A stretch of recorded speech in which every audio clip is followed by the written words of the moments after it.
আসসালামু আলাইকুম। আশা করছি সবাই ভালো আছেন। আমি মোহাম্মদ আব্দুল মান্নান আছি আপনাদের সাথে মাসকাট থেকে। মাসকাট রাইডার্স এবং ওমান ক্যান্সার অ্যাসোসিয়েশনের পক্ষ থেকে যে শোভাযাত্রাটি অনুষ্ঠিত হয়েছিল, সেই শোভাযাত্রাটিতে আমিও অংশগ্রহণ করেছিলাম। তো আপনাদেরকে দেখানোর চেষ্টা করব সব বাইকগুলো এবং আরবের লোকেরা কী ধরনের বাইক রাইড করতে পছন্দ করে সেই বিষয়ের ধারণা দেওয়ার চেষ্টা করব। আশা করছি আমার সাথেই থাকবেন। আর আমার ভিডিওটি পছন্দ হলে প্লিজ চ্যানেলটি সাবস্ক্রাইব করবেন আর কমেন্ট বক্সে জানাবেন কেমন লেগেছে। চলুন তাহলে শুরু করা যাক। শুরুতেই এই দিকে দেখতে পাচ্ছেন যে বাইকগুলো দাঁড় করা আছে, সেগুলোর মধ্যে অন্যতম হচ্ছে হার্লি ডেভিডসন। বেশিরভাগ মোটর বাইকে আমি দেখেছি হার্লি ডেভিডসনের। তো তাছাড়াও এখানে কাওয়াসাকি, হন্ডাই এবং বিভিন্ন কোম্পানির বাইক রয়েছে।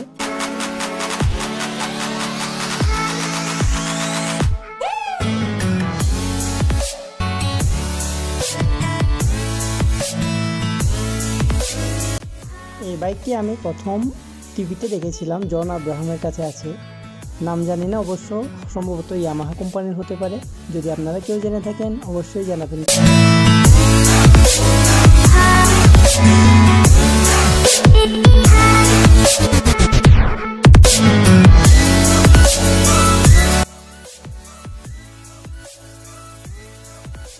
যদিও বা আমি বাংলাদেশি একজন বাইক লাভার হিসেবে ইয়ামাহা R15 এক্সপেক্ট করেছিলাম, কিন্তু সেখানে আমি কোথাও R15 দেখতে পাইনি, যার জন্য আমি একটু হতাশ হয়েছি। তারপরও যে বাইকগুলো দেখেছি অনেক ভালোই লেগেছিল। যতক্ষণ ছিলাম শুধু বাইকের পেছনেই ছিলাম।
ভাবতে পারেন আপনাদের মাঝে এগুলো কি, এগুলো মোটরসাইকেল কিন্তু 3 চাকাওয়ালা, আর স্টিয়ারিং হুইল আছে।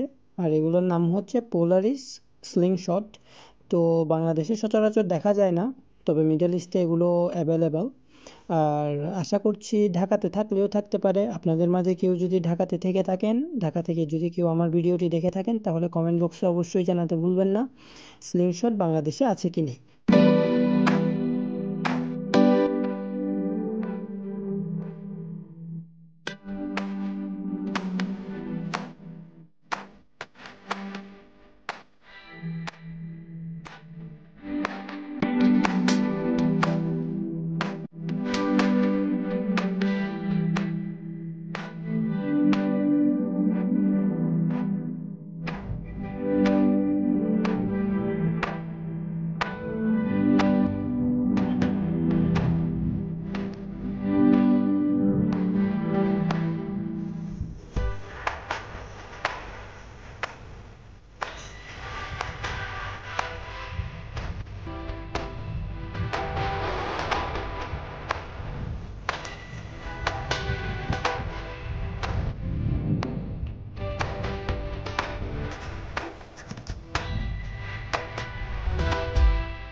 অনুষ্ঠানে ওমান ট্র্যাডিশনাল মিউজিকের ব্যবস্থাও ছিল।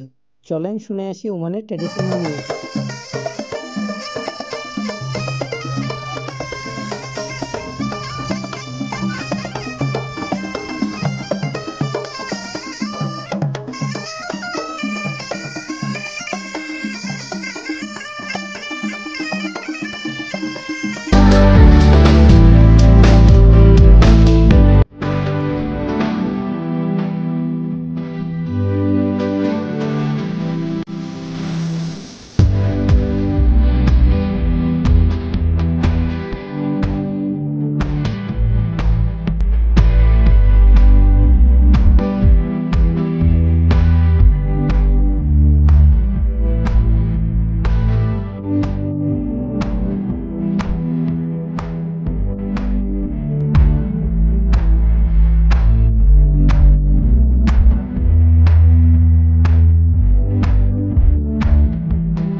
তো 3 ঘন্টা যাবত আমি সেখানে ছিলাম, আর যতটুকু সম্ভব আপনাদের মাঝে তুলে ধরার চেষ্টা করেছি তাদের সংস্কৃতি, তাদের পছন্দের বাইকগুলো। আশা করছি নতুন নতুন ভিডিও পাওয়ার জন্য আমার চ্যানেলটি সাবস্ক্রাইব করে আমার পাশেই থাকবেন। ধন্যবাদ সবাইকে, দেখা হবে নতুন কোনো ভিডিও।